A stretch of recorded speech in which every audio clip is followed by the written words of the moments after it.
Assalamualaikum warahmatullahi wabarakatuh. Perkenalkan, nama saya Alita Puspanurisa dengan NIM belakang 181. Saya berasal dari Universitas Trunojoyo Madura. Saya akan mempresentasikan materi saya tentang utang jangka pendek. Sebelumnya saya ucapkan terima kasih kepada Bapak Dr. Sultansyah, SEAK, MM, MAK, CA, selaku dosen pengampu mata kuliah Akuntansi Keuangan Menengah 2. Baik, saya akan menjelaskan latar belakang tentang utang jangka pendek. Utang jangka pendek merupakan salah satu sumber pendanaan yang penting bagi individu, perusahaan, bahkan pemerintah. Pemahaman yang baik tentang latar belakang dan karakteristiknya menjadi kunci utama untuk memanfaatkan secara optimal dan meminimalisir resikonya. Apa sih pengertian utang jangka pendek itu? Utang jangka pendek adalah utang yang harus dibayarkan kembali atau jatuh tempo dalam satu periode akuntansi. Dengan kata lain, suatu utang yang dapat diklasifikasikan sebagai utang jangka pendek jika diharapkan dibayar dalam waktu 12 bulan atau 1 tahun setelah tanggal pelaporannya. Nah, kali ini saya akan menyinggung tentang sedikit perbedaan dari jenis utang jangka pendek dan utang jangka panjang. Jadi terlihat jelas ya dari segi pelunasan dan fungsi bentuk pinjamannya, utang jangka panjang itu memiliki waktu pelunasannya yang cukup panjang, biasanya lebih dari 1 tahun. Contohnya seperti utang bank yang sampai pembayarannya itu sampai 1 sampai 5 tahun ke atas lah, dengan suku bunga yang relatif tinggi. Sedangkan utang jangka pendek ini itu waktu pelunasannya itu cukup singkat, jadi kurang dari 1 tahun. Apa saja sih jenis-jenis utang jangka pendek itu? Yang pertama ada utang wesel. Utang wesel adalah sebuah pinjaman yang dilakukan oleh seseorang atau perusahaan dengan menggunakan sebuah bukti secara tertulis, yaitu surat wesel. Dalam surat tersebut, debitur dan kreditur tidak memerlukan syarat apapun serta jaminan yang akan digunakan. Yang kedua ada utang dagang. Utang dagang adalah termasuk jenis pinjaman uang yang dimana waktu pelunasannya itu cukup singkat ya. Jenis utang ini itu terjadi apabila perusahaan atau seseorang melakukan pinjaman atau kredit untuk mendapatkan jasa atau barang tertentu. Yang ketiga ada dividen.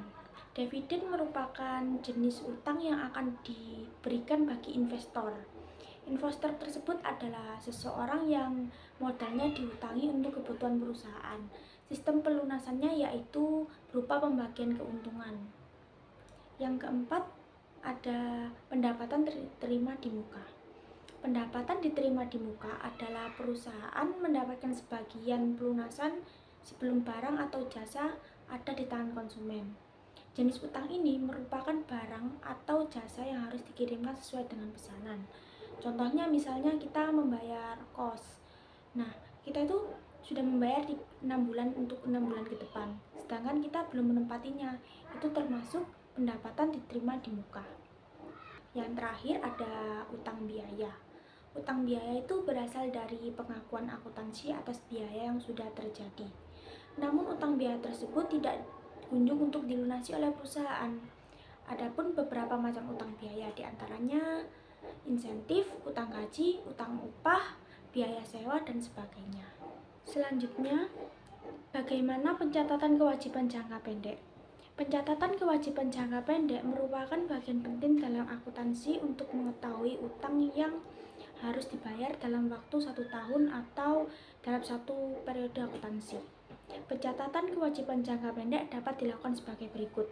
Yang pertama, melakukan penjurnalan pada saat melakukan transaksi, seperti pembelian penjualan secara kredit, jurnalnya maka peralatan pada debit dan utang pada kredit.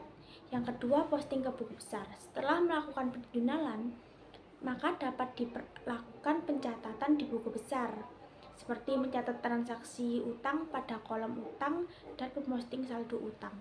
Yang ketiga, menyusun laporan keuangan kewajiban jangka pendek yang telah dicatat dan diposting ke buku besar yang kemudian digunakan untuk menyusun laporan keuangan seperti neraca, laporan laba rugi, dan lain sebagainya. Selanjutnya, pembayaran utang jangka pendek. Pembayaran utang jangka pendek adalah proses melunasi utang yang harus dibayar dalam waktu 1 tahun atau dalam waktu 1 siklus akuntansi. Pembayaran kewajiban jangka pendek ini yang tepat waktu dapat memiliki beberapa manfaat, antara lain menjaga kredibilitas usaha, meningkatkan hubungan baik dengan pemasok, dan mengurangi beban bunga. Baik, saya akan memberikan beberapa contoh soal tentang utang jangka pendek. Yang pertama, pada tanggal 1 April 2022, PT AB memperoleh kredit sebesar 50 juta dari Bank Pembangunan Nusantara dengan jangka waktu pinjaman selama 3 bulan. Sedangkan suku bunga pinjaman yang diberikan adalah 2% per bulan, di mana bunga yang dibayarkan secara bulanan setiap awal bulan. Jurnal yang dicatat pada transaksi tanggal 1 April pada saat perusahaan menerima utang yaitu kas sebesar 50 juta pada kolom sebelah debit dan utang bank pada kolom sebelah kredit sebesar 50 juta. Nah, selanjutnya jurnal pada tanggal 1 Mei yaitu beban bunga pada kas ya sebesar 1 juta. Itu jurnal mencatat pembayaran bunga setiap bulannya. Cara menghitung beban bunga pada setiap bulannya itu yaitu dengan cara 50 juta dikali 2% dikali 1 bulan, yang hasilnya sama dengan 1 juta. Nah, jurnal tanggal 1 Juni beban bunga pada kas sebesar 1 juta. 1 Juli beban bunga pada kas sebesar 1 juta. Nah, 1 Juli ini waktu pelunasannya yaitu hutang bank pada kas sebesar 50 juta. Soal yang kedua, PT Domino adalah distributor DVD player merek Akira pada tanggal 19 Mei 2022. Perusahaan tersebut membeli 100 unit DVD player dengan harga 300.000 per unit. Atas transaksi tersebut, PT Domino diberi kepercayaan untuk membayar dalam tempo 45 hari dengan persyaratan 2/20 N/45. Pada tanggal 5 Juni 2022, PT Domino melunasi hutangnya dan memperoleh potongan sebesar 2%. Jurnal yang berkaitan dengan transaksi tersebut adalah pada tanggal 19 Mei, jurnalnya persediaan pada hutang usaha sebesar 30 juta.